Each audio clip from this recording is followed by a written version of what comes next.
They can purchase, they can destroy this system by being in the system. Tamil Nadu for these forces is the Sparta. There is a landmass in this country which is not going to fall for your propaganda. There is a landmass in this country which believes in universal brotherhood. Organizationally, Congress has a lot of issues. It has historically had issues and it is still having issues. You sought VRS from service in 2019, much like your colleague Mr. Annamalai. Both of them belong to Tamil Nadu, and you now have come back to the state to join politics. He has joined BJP and you have joined the Congress, but Mr. Annamalai is contesting the elections from Aravakuruchi constituency in Karur district, but you are on the sidelines strategizing for the Congress. Why did you not contest the elections? My job here is to fight a system which is trying to capture India as such. So my job goes beyond constituencies and the general political jargons. I see Congress not as a political party but as a people's movement, and I also feel that this movement needs to come back to the people. The whole attention is on the electoral political part of it, but this is a time for people's movement. I have been engaging with a lot of people and cadre on that aspect. I'm very happy doing that. In fact, I can see a sea change in their understanding, and I think I should have started this job much earlier. But many would argue that position or power would help a politician do more good to the people. Don't you agree with that? An MLA and MP are not positions of power. It is a representative position. So you get the space to speak about people's issues and fight for that. So the time will come for that. But I feel people's politics is very important, and that is what exactly defines a politician. So I want to take the long route and sort of do the things in the proper way. That is fine.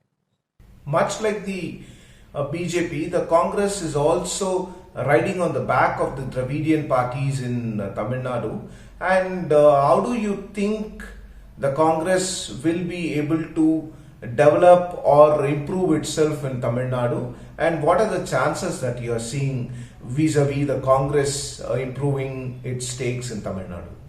The situation right now is not a situation of normalcy like what we had for the last 70 years. That situation is not there now. So it's the time where an ideological fight is happening in the country, and I understand. I see Congress as three things: the ideology, the organization, and the leadership.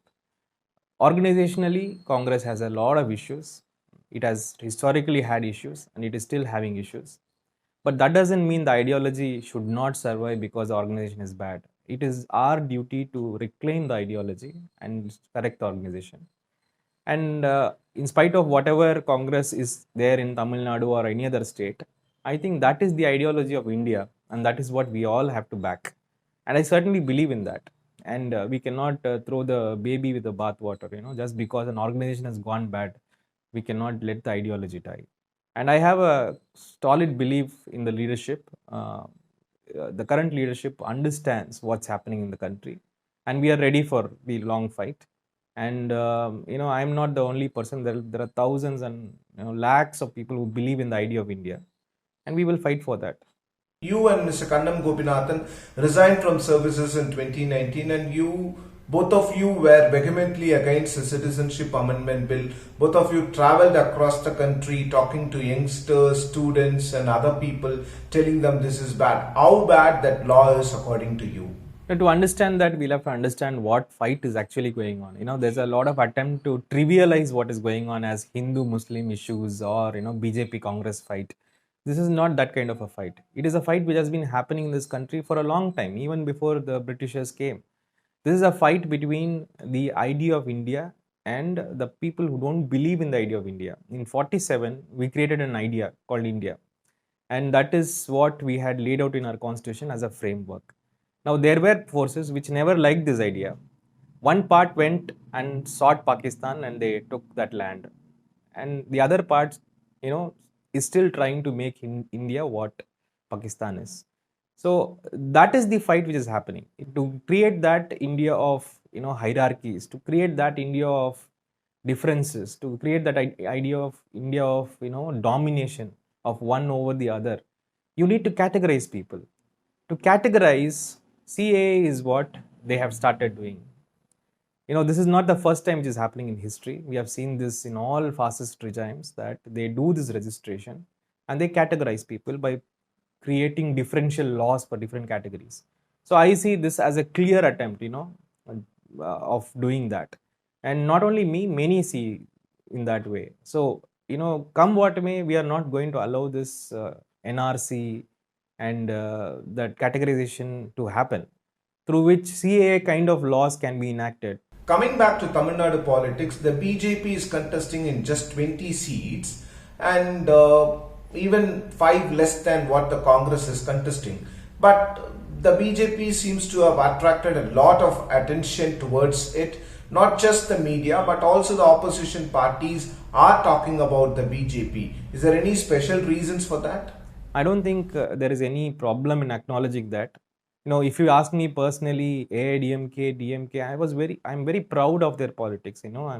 I'm a product of that kind of politics. So I don't have a problem with that. But I have a problem when one of them succumbs to these forces and joins hands with them. They may not be understanding the damage that they're doing, but I feel it's disastrous. You say that you are a product of the welfare politics of Tamil Nadu. Many would call it freebies, but the general public feel that it is welfare politics that has made Tamil Nadu what it is today. But many proponents of the Dravidian movement say that social justice, especially reservation and other things, which are the founding stones of the Dravidian movement, are under threat today. Do you agree? Absolutely, absolutely. It's completely under threat, and that is the urgency that I am trying to, inculcate into people, saying that this is not normal time, this is not normal election. You have to fight for many things. So, Tamil Nadu for these forces is the Sparta. They have they're absolutely confident about other parts of the country, but not about Tamil Nadu, because of this very wonderful Dravidian politics we had, the importance given to social justice, and the voices which has come out in the last 50, 60 years because of this politics. So, I feel there's a huge threat, but at the same time, I am also having a great confidence that we are ready for it. We will show what actually that India had created. And I think that solution to the whole issue will start from Tamil Nadu. Why do you say that? You take any average Tamilian, a small school going kid also, they understand what is happening, what is this bigger issue. Things like Hindu fundamentalism, we have seen all this. We pray to our gods, we believe in our religions. At the same time, we believe in this social justice. That balance and that understanding is there in this land, thanks to Periyar, thanks to other big leaders. So that is why I feel it's very difficult for them to make inroads into Tamil Nadu.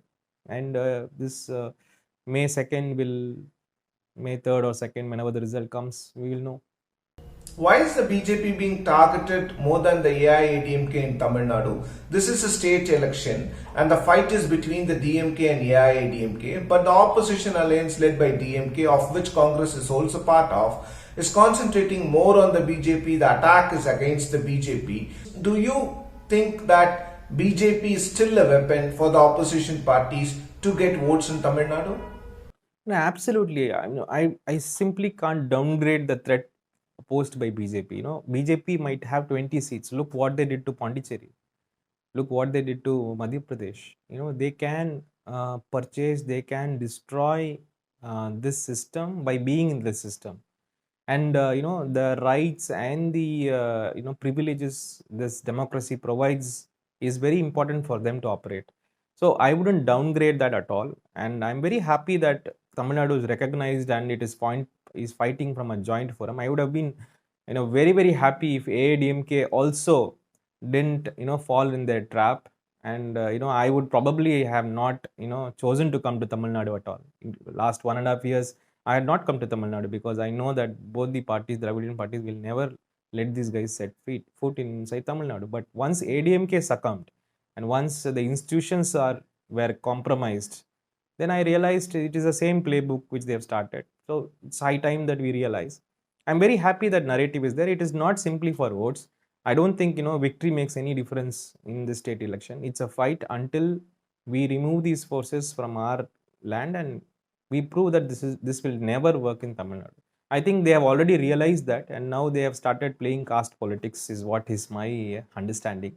But all these things we have seen and we have rubbed it away 50 years before. Nothing is going to happen to Tamil Nadu.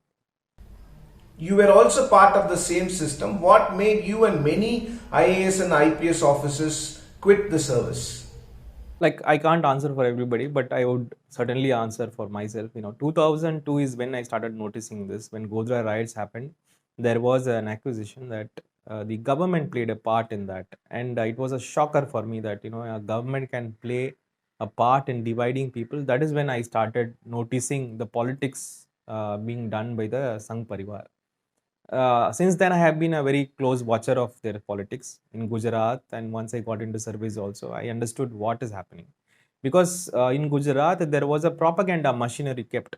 We understand, every civil servant understands in India. India is a very complex and a beautiful country. I call it, beautifully chaotic country. And you cannot bring order, as they projected in Gujarat. So I felt it was total propaganda.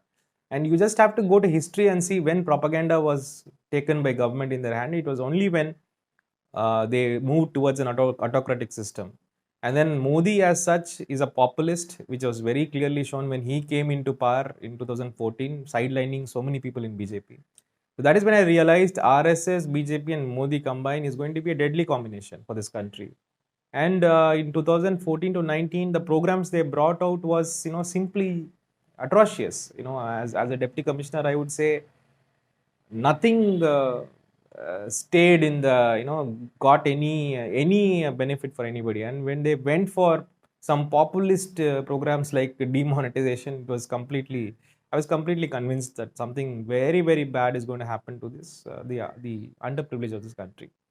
So that is when they did that 370 abrogation, and they were able to jail an entire state. And these are human beings. If a regime can do that, and if a country can be silent about it, what is the difference between us and the Germans who were silent when the Holocaust was happening?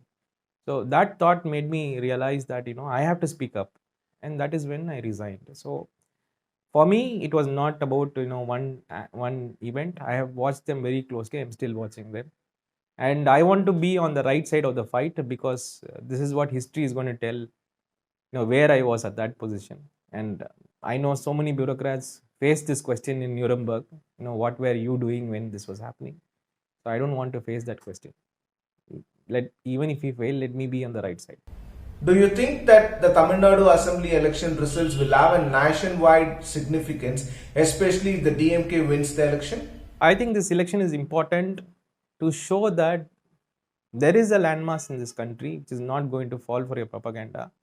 There is a landmass in this country which believes in universal brotherhood.